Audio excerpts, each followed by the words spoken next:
आज पुणी रायगड़ा ओडिशा कमिशनर श्री आशीष सिंह, रायगड़ा जिलापाल श्री सरोज कुमार मिश्र निर्देश अनुजाई एवं रायगड़ा जिला अबकारी विभाग अधीक्षक श्री अभिराम बेहरा तत्वावधान में गुणुपुर पुलिस और गुणुपुर अबकारी रेंजर मिलित भाव चढ़ाऊ करते।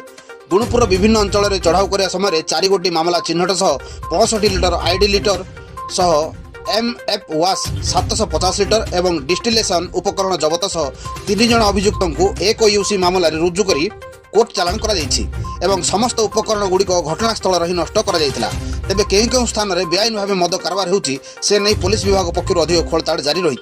रायगड़ा स्पेशल जिला प्रतिनिधि P Dilip Kumar report, crime 7 news.